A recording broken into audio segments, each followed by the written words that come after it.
Hello, everyone. Welcome. I am Mira Kelly, and I'm so thrilled to introduce you to Christian Sundberg today.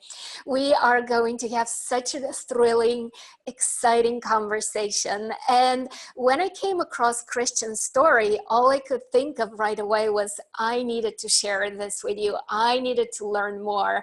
We need to know about this. We were introduced by a mutual acquaintance who reached out to me, a man based in Italy, looking to put together a book on the experiences of people who have lost children to bring comfort to mothers. And so he was looking to interview me to hear my thoughts on the subject, to include that in his book. And in our conversation, I got to learn about you, Christian. So hello and welcome. Hello, Mira. It's an honor. Thank you.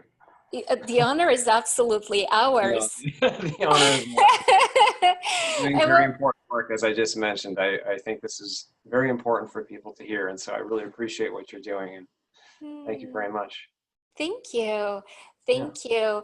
And what I really loved about your story right away was what this man shared with me, that you remember your experience, your existence before birth here on the earth. And I was so thrilled. I was like, oh my God, we have to talk to him.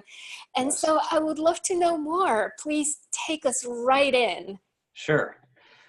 Well, it's kind of a big story, and it's too hard to articulate. And in fact, most of it is just beyond language. I find there's a really hard time trying to put words on any of this because words are of our local world. You know, they're form, symbols, and where we come from transcends all the symbols of Earth. It's bigger than anything we can put words to. But anyway, that disclaimer being said, so I guess I'll try to go in order, but even order is a little bit fuzzy here because these experiences do have a sequence, but they also simultaneously kind of are happening at once. Like even right now, I feel like these experiences are not so much in the past, they're kind of now, even though some were before others. So I don't know how to really articulate that, but I'll say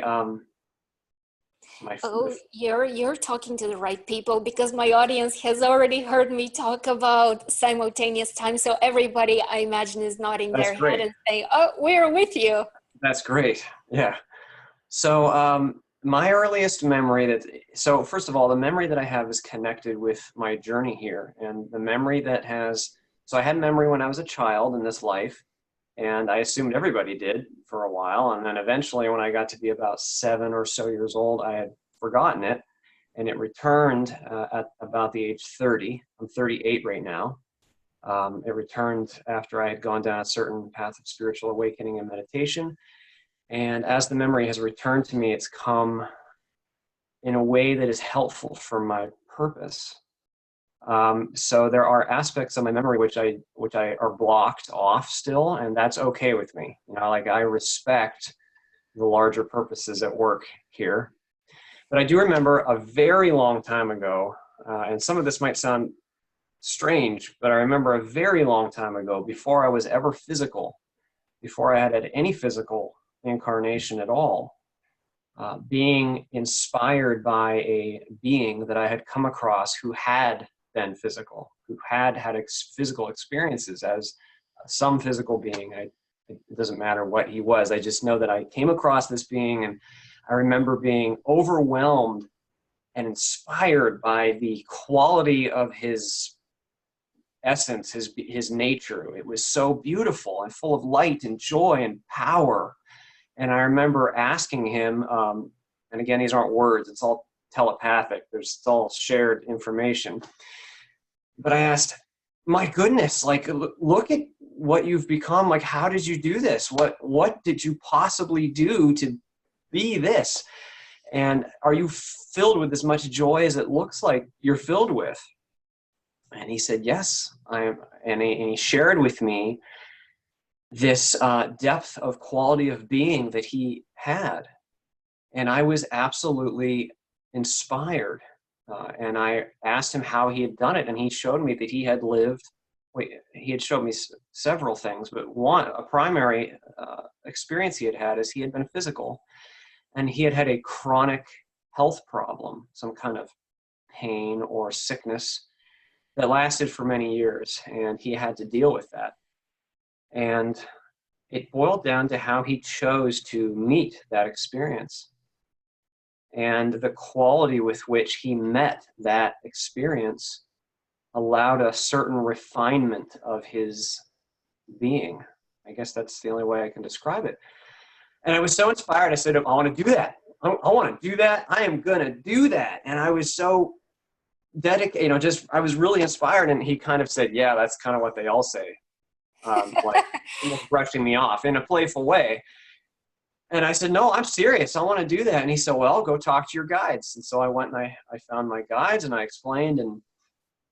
And then I don't have it immediately after that, but I know that I lived many times after that. I have to Many interrupt times. you right Yeah, here. I'm sure. so sorry to interrupt. I just have to ask a question and comment what you just said about this being having had this chronic illness. Yes. What you just did, you gave so much hope to so many people who have chronic conditions, right? Who are dealing with a serious illness, because you just show them the bigger purpose of it, right? A different approach, how it can be Yes. taken and seen, rather than my body is a victim and I'm victimized by needing to go Right. through something. Instead, is a path to that greater spiritual growth and awakening, right? I agreed. And I want to say that that growth and awakening is permanent. It's eternal. Mm. And so the temporary experience of illness or chronic distress or whatever is worth the price to the bold spirit who wishes to grow. And to us who are here, we resist. Like we're Yes. here, like I don't like this. I don't like, Yes. and we fight it. But the deeper parts of us know that we are eternal. We have nothing ultimately to fear, and we know that the experience may seem very real and unrelenting when we're here. It feels unrelenting. I'm here. I'm a human right now. I know, but it's not. It's just a very deep dream.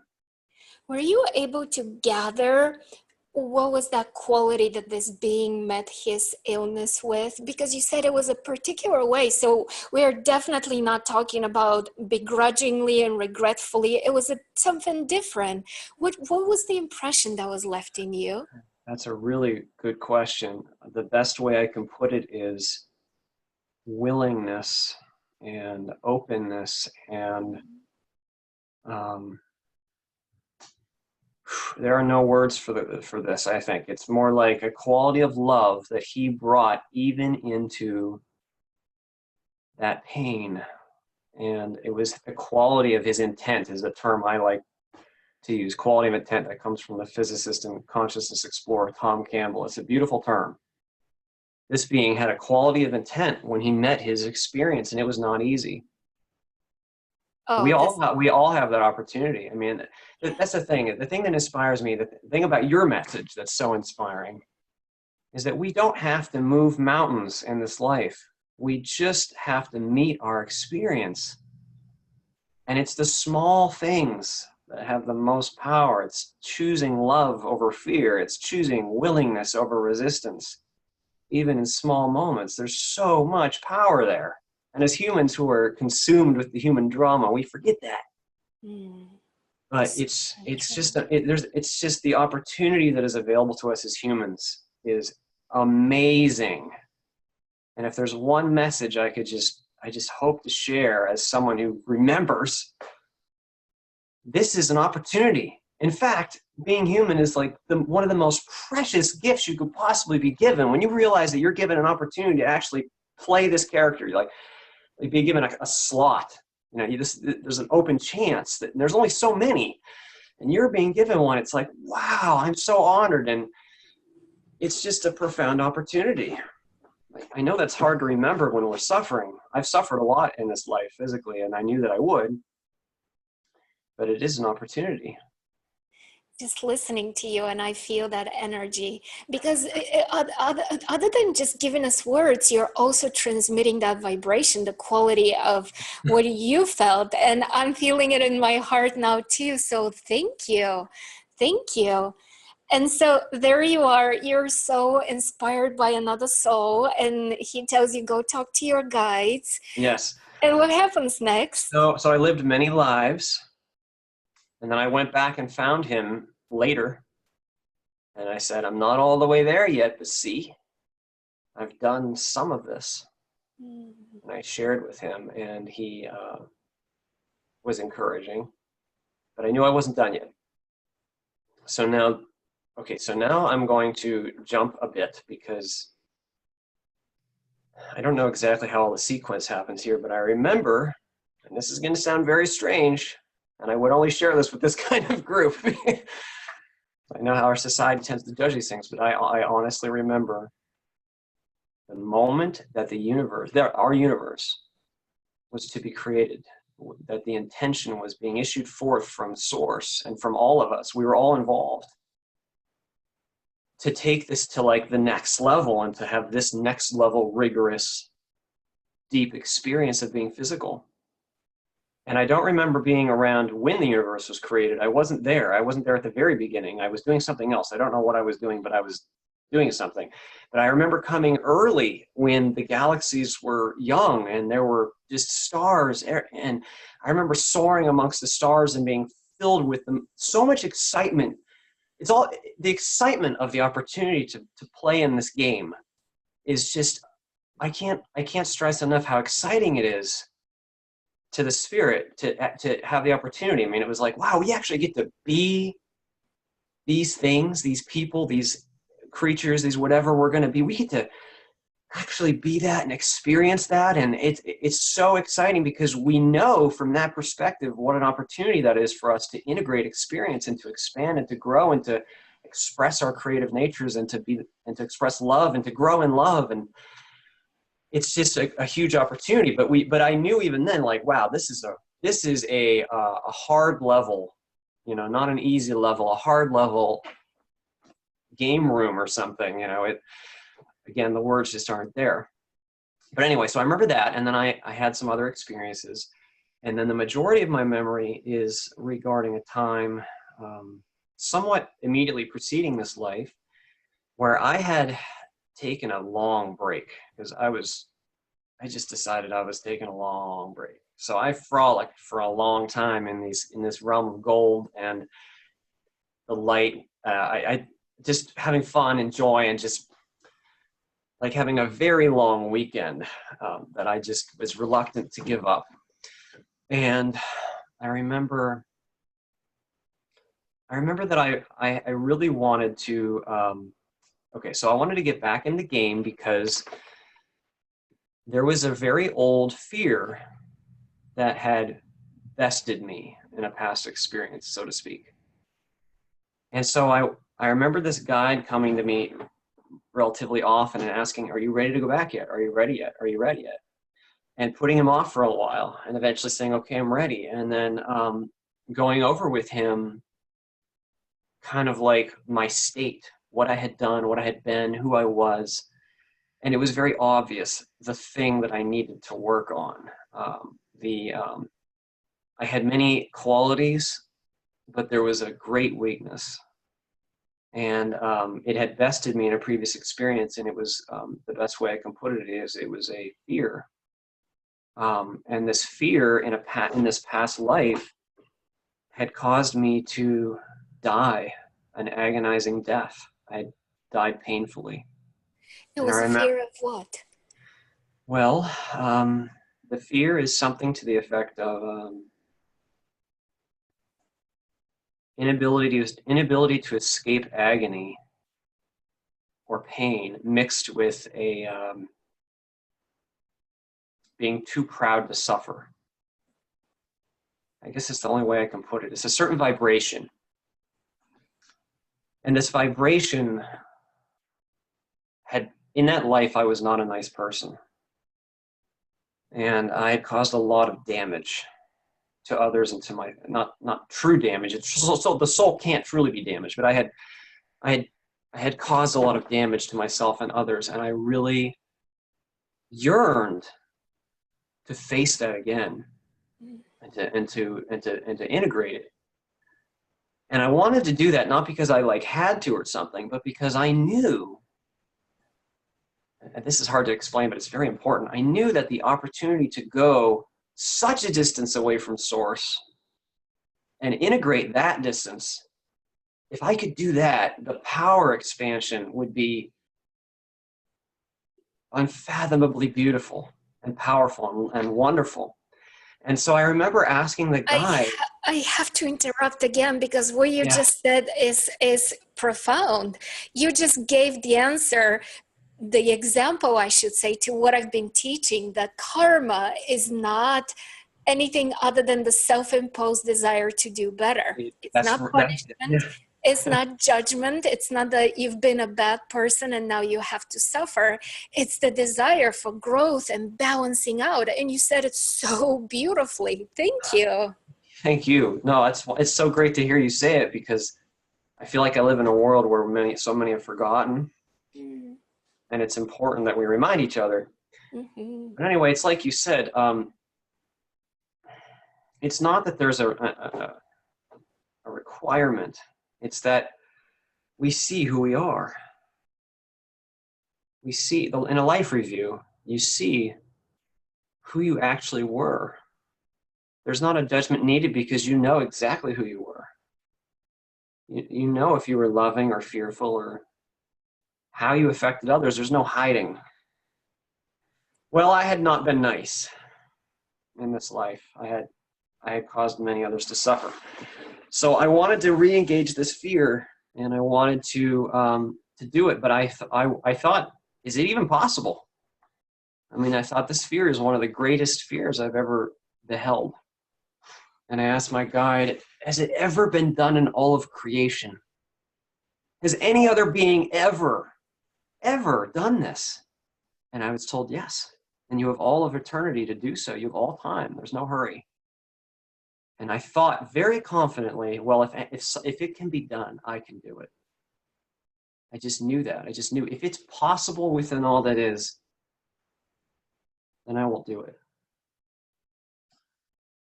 So they brought me a life, and it was perfect for this purpose.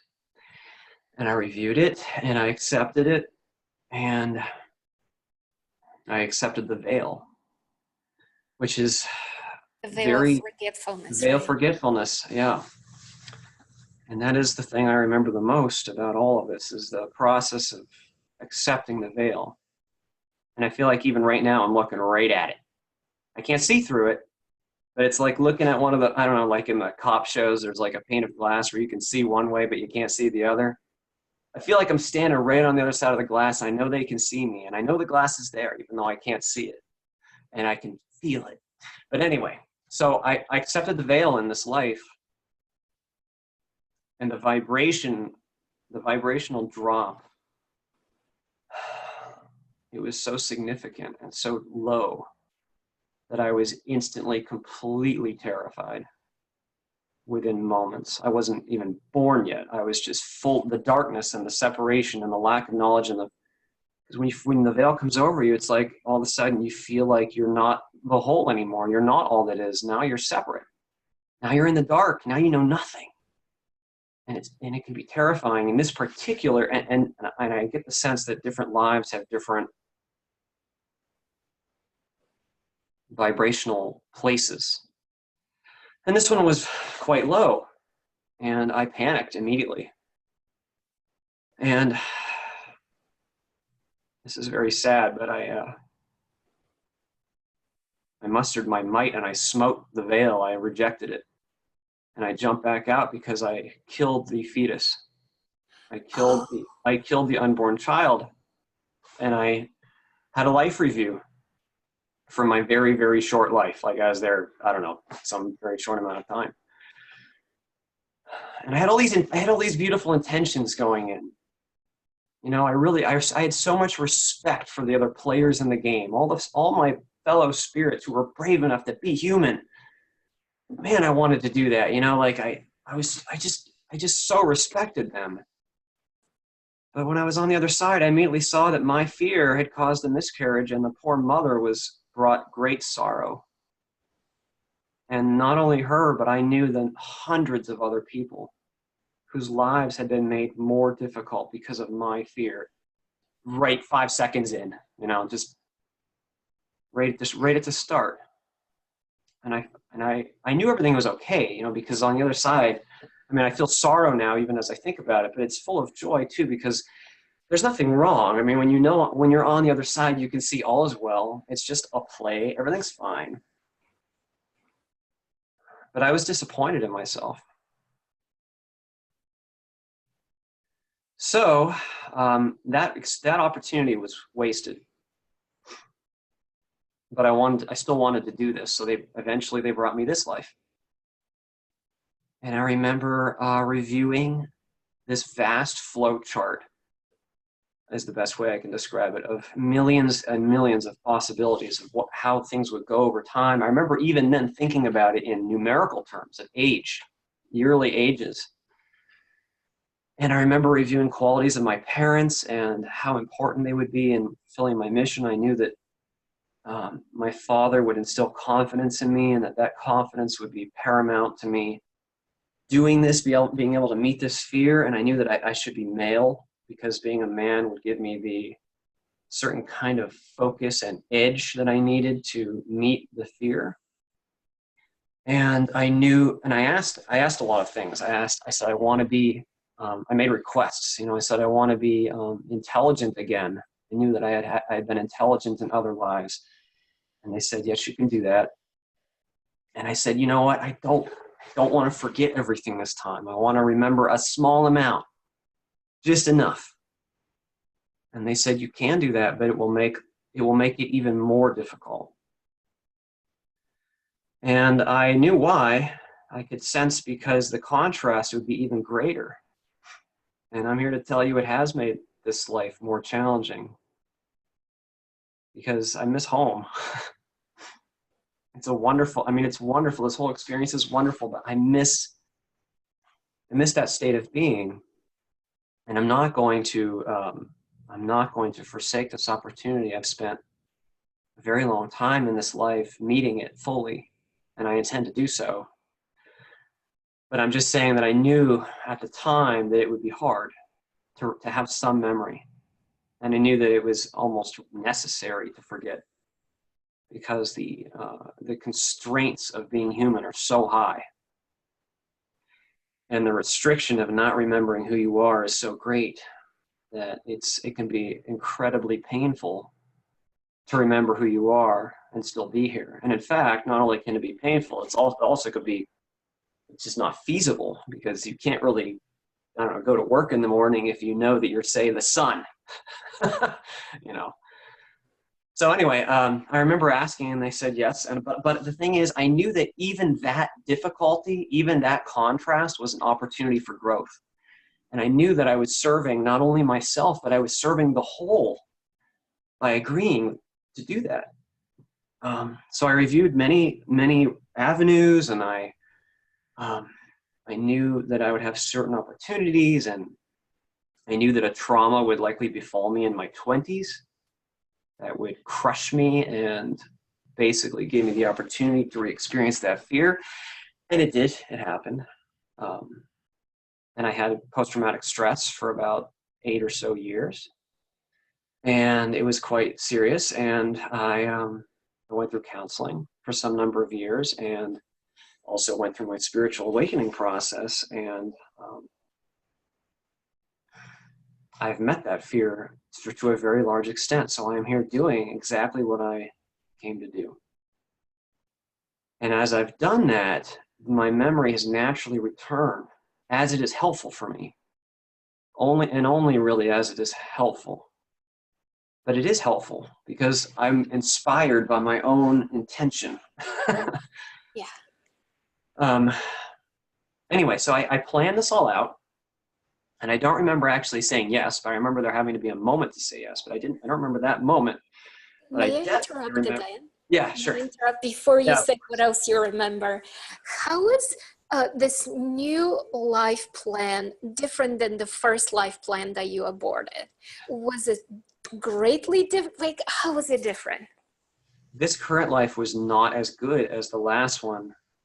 in terms of being optimal for my purpose, because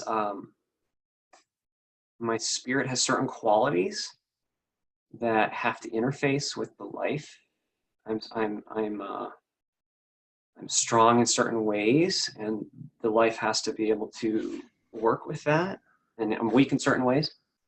And the first life was like all around, like, I don't know if you imagine a score sheet or something. I mean, all the numbers were high. You know, it was really appropriate. So what was the Life reason? wasn't. Go ahead. What was the reason the second life isn't that optimal? Why can't it be a 10, 10, 10 everywhere? Is Well, there a because reason for that? yeah, like I can't say it in terms of what circumstance or constraint is different specifically, but I can say that from the spiritual perspective, it's known that Earth only has so much. What Earth is limited, and so like there's only so many people. There's only at any given time. There's only so many choices. There's only so many. It totally makes sense. Yes, like you said, the flow chart needs to interact with everybody else's flow chart, and Oh, yeah, actually, it's not. Yeah, no. This constraint set was more about my body and my parents and the life context. That was what made it appropriate or not. Um, and the body was important. I knew that this body had a limitation that other bodies do not, and I knew that other spirits would pass it up. They would not necessarily choose to be this human. And I've since studied nutrigenomics, and I've studied how my DNA influences how my brain chemistry works and how I diet and things like that. And I have discovered I have some rather unusual genetic makeup, and I've dealt with health challenges as a result. But I knew that beforehand, is what I'm saying, and I knew that it would make things difficult in a way that was important, because it would pressure my ego or something. It would provide a weight on my day-to-day experience that I needed to feel. I guess that's the best way I can put it. But so this second set of circumstances was very good. It just wasn't as efficient as the first one would have been. But it was still good. It was still very, good. If I put a grade on it, maybe the first one was 99% and this one's 87. Yeah, I don't know. I mean, I'm just making up yeah, numbers. yeah, yeah, Something like that. yeah. So I remember then them telling me. I remember waiting. Oh, there's an important part I should mention. So I knew I was going to have to accept the veil again, and I didn't want to fail again. So I practiced in something like a veil acceptance simulator, I guess is what you could call it. There's like a room where you go and a mock veil comes over you and you practice surrendering to it. And it just basically scares you and like makes you like get ready to do that dive, that jump. And I remember practicing that, and the real veil's more difficult than the simulator. I remember because when it was time for the real thing, I was so pumped. I was so excited. I had all my energy gathered, because like before the life, you're so excited and you just gather all this energy and you're like so ready to go on this new adventure. So I was ready. And I remember my guide coming to me, and suddenly, very abruptly, I remember this getting my attention, like, go now, like very like almost rude, but not rude, because the spirit is so like kind of free and off, not off in La La Land, but so free that like you have to all of a sudden, like, now you're on Earth time, buddy, you got to go now. And so I was like, okay now. And I remember this process where these beings, who I can only describe as technicians or tinkerers, help apply the veil to you. And I remember them asking me one last time, are you sure you want to do this? Because once you say yes, you're in. Once you're strapped in, you're in for the ride, And I said, yes. And I remember the veil coming over me and just truly focusing on basically just not fighting it, basically just letting it do what it will do. Like just letting go and just letting time pass so that the veil could get a grip on me and I could be wrapped in it.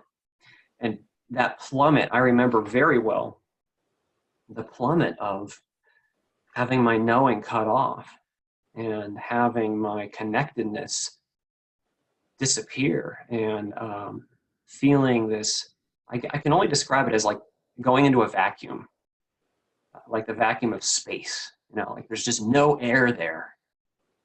There's just no heat. There's no air. You suddenly descend from perfect connectedness and life and vibrance and knowledge to just feeling alone and dark and cut off. And it was terrifying. It was terrifying again. But I remember holding on and just like holding on and holding on and holding on. And then I remember sending a signal back through this little window. Did it take? Back to the technicians. And getting one message back through yes. And that little window, by the way, I feel is part of, it's not really a window, but it's part of why I remember. So anyway, I held on for as long as I could, and they said yes, and the veil took, and then I was in the womb. And I was there for a while, and eventually I just decided, you know what? I'm not doing this. This is ridiculous. I mean, this is so low vibration. This is so dark. I am not doing this. So once again, I began to muster my might to fight my way out. I was not going to have it. And then the most beautiful thing happened. The only way I can put it is the Spirit of God came to me. The great Spirit of God, and it showed me all the galaxies and all the stars, and I knew that they were me and I was them, and it said to me, this is still what you are. You can never not be this.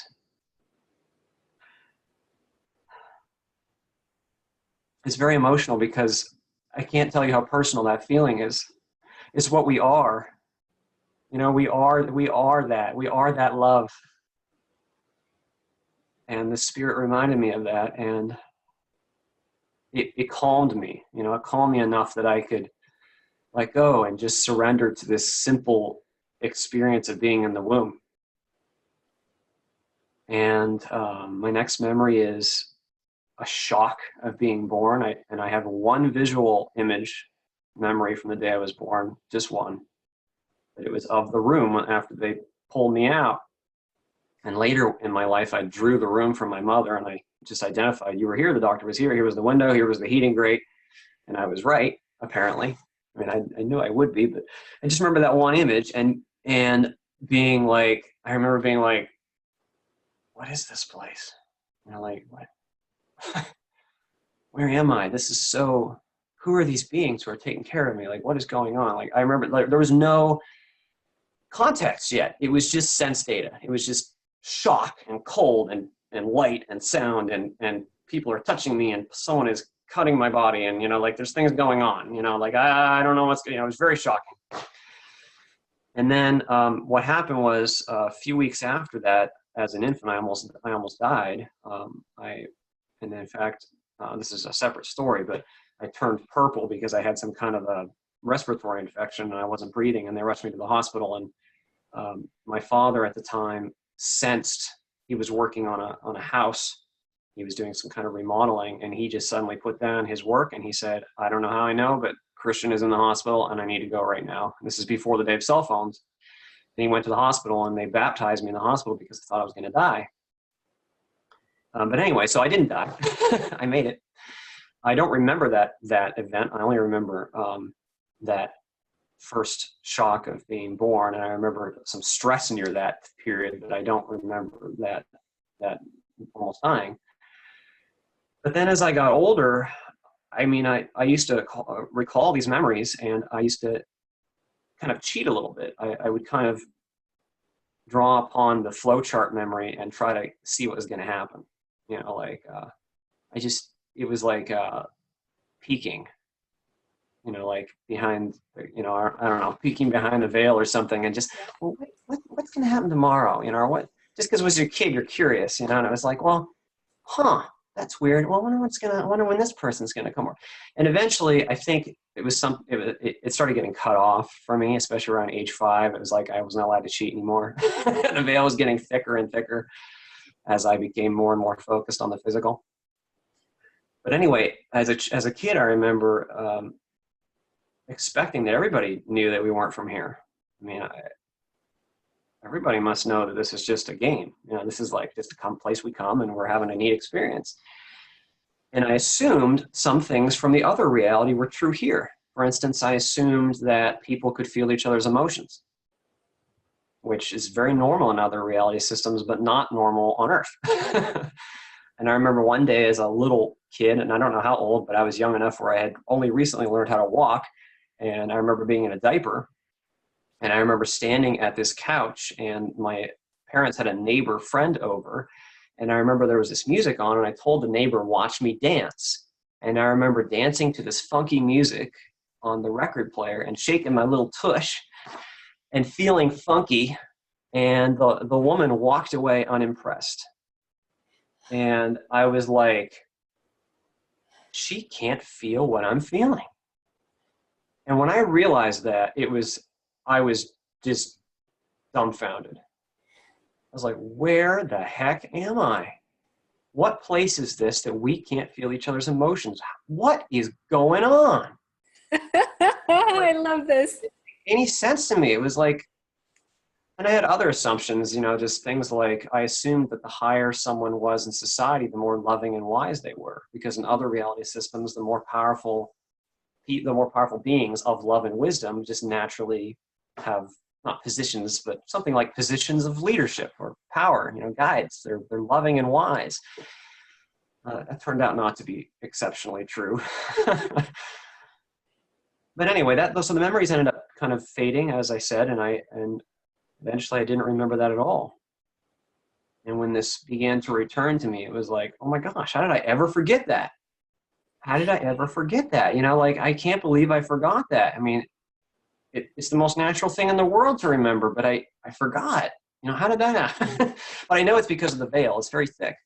And the more we focus on the physical content, and especially our labels of the physical content, the deeper the physical experience becomes.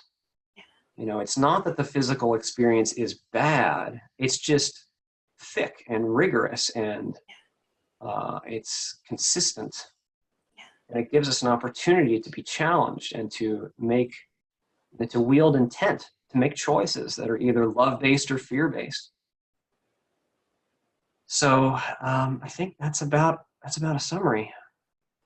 The I mean, most stunning. there's some other smaller things, but I think that's really that's the gist of it. And there are other places that sometimes will come to me, and I try to go there, and I just sense, no, you don't need to go there, because there's something of an entertainment aspect that I think is not necessary. Like, it's entertaining to think, oh wow, you know, I live these other lives. Like, I know, for instance, one time after I was meditating, I just suddenly became spontaneously aware I had lived hundreds of other lives. I just saw these spheres, and I knew they were me.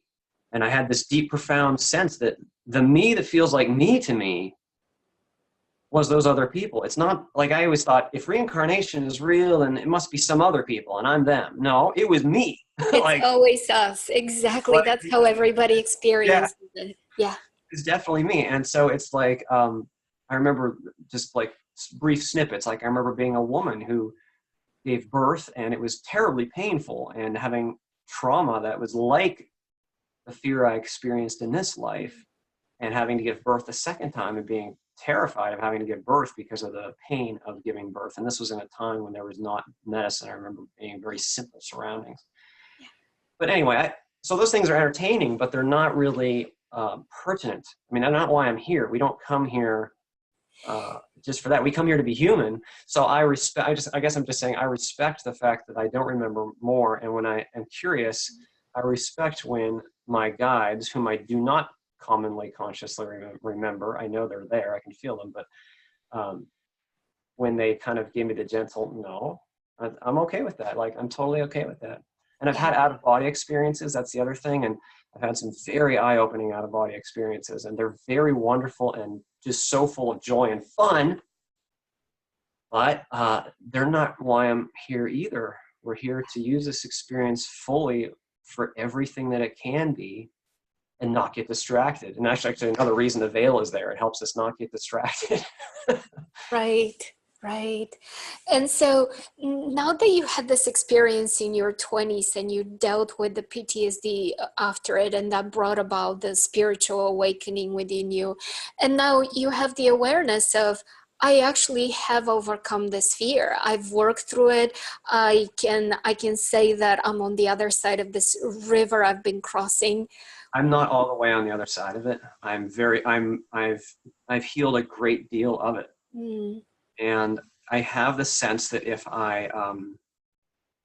even if I were to be finished with this life right now, I've already accomplished a very important step.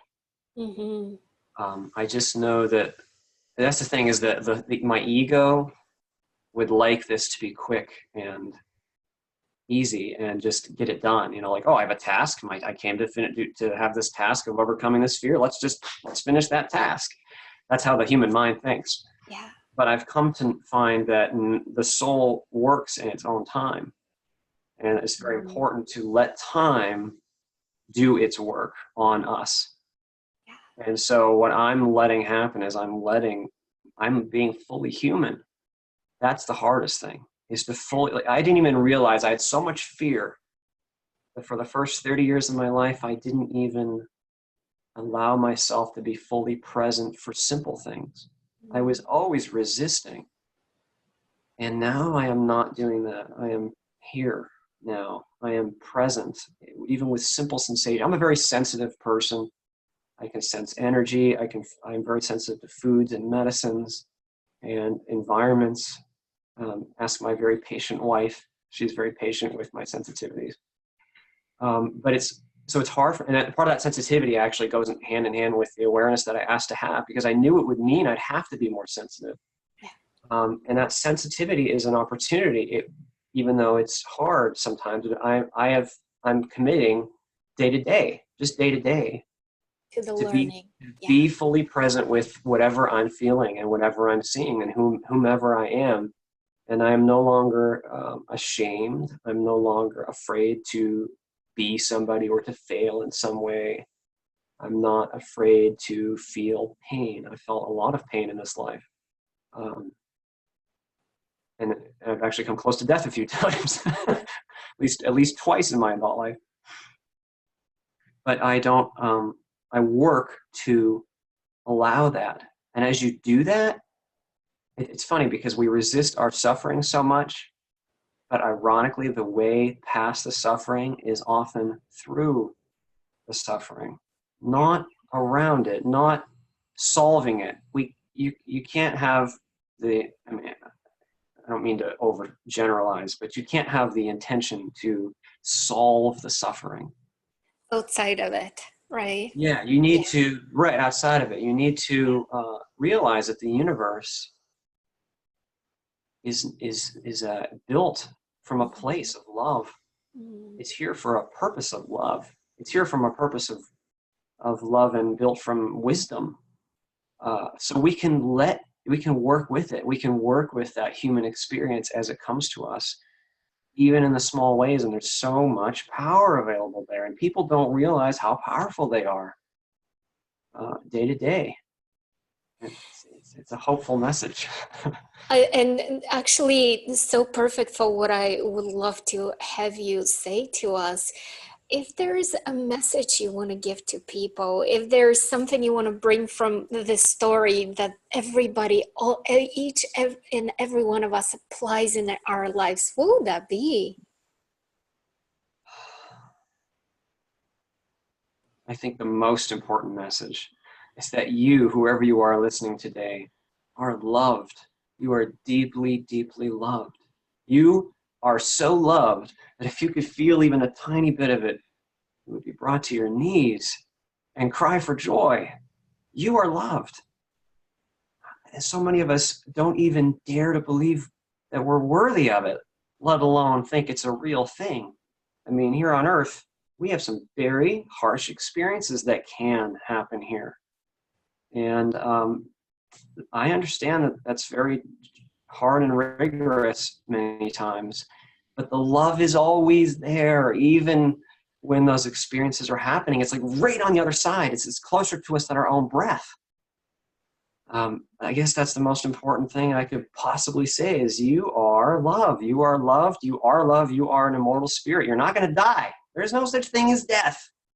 There is only the experience of being human. And whoever you are here listening today, you are you.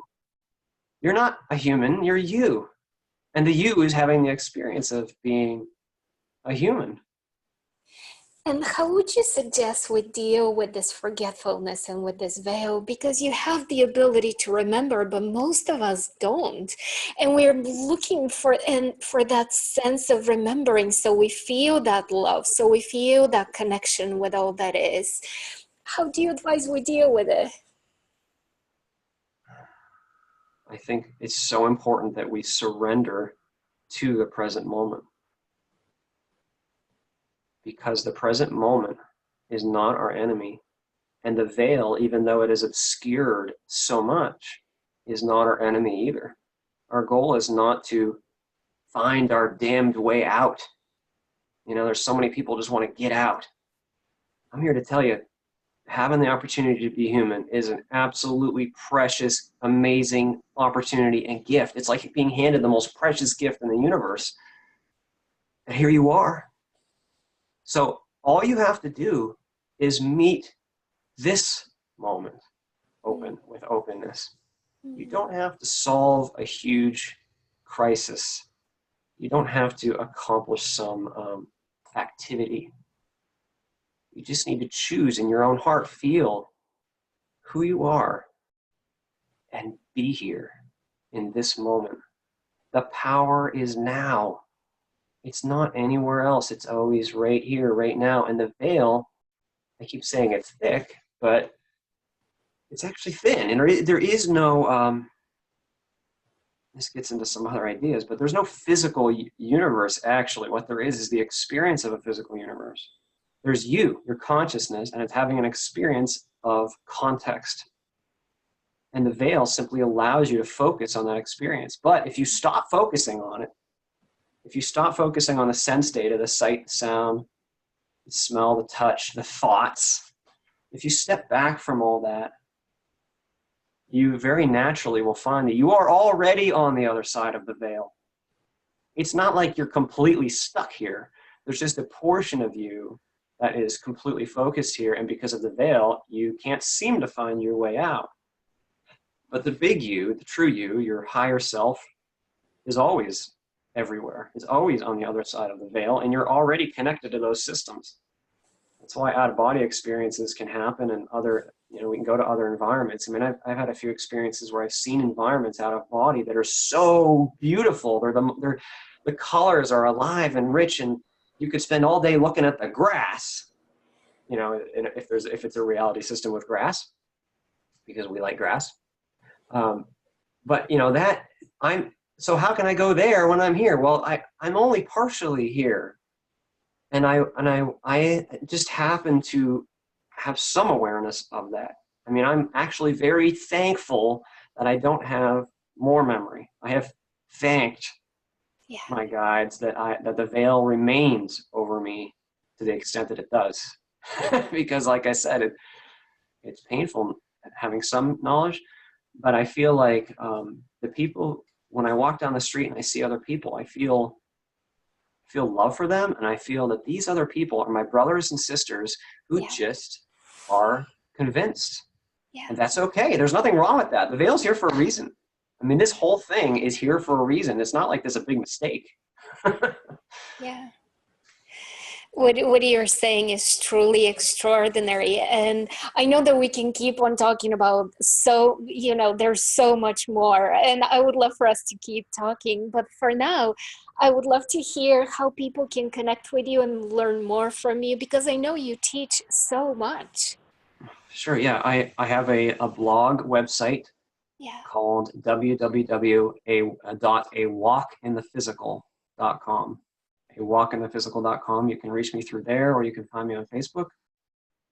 I'm happy to speak to anybody that I can. I feel it's important to remind each other of who we are, and that's why I'm so complimentary of your work. I loved seeing you being on stage with Wayne Dyer. That was so cool.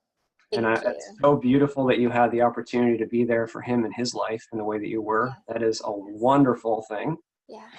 And I know you've touched many other people as well. So thank you for doing your part. And whoever's listening today, I don't may not know you personally, but I'm here to tell you, you are a brave and awesome spirit for doing this. And your journey today, whatever your human journey is meaningful and wonderful. And you are a superhero for being here on Earth today. And I'm proud to remind you of that, whoever you are. Oh, this was such an amazing ending. And as a different kind of veil descends upon me, Yeah, the I veil see. of darkness, The I'm sun's just fearing more and more. Yes. I just want to thank you for this conversation. I want to tell you how much it has impacted me, and I know it has impacted everyone. And I'm so grateful for your time. I'm so grateful for your generous sharing. And thank you. Thank you for reminding us. Thank you for inspiring us to keep going strong. And thank you for allowing us to feel grateful. Because for me, everything you shared allows me to feel even more grateful for everything, right? That's So thank wonderful. you. Thank you, Mira. Bye for now, Christian. Bye. Have a good evening. Thank you very much. Bye. God bless.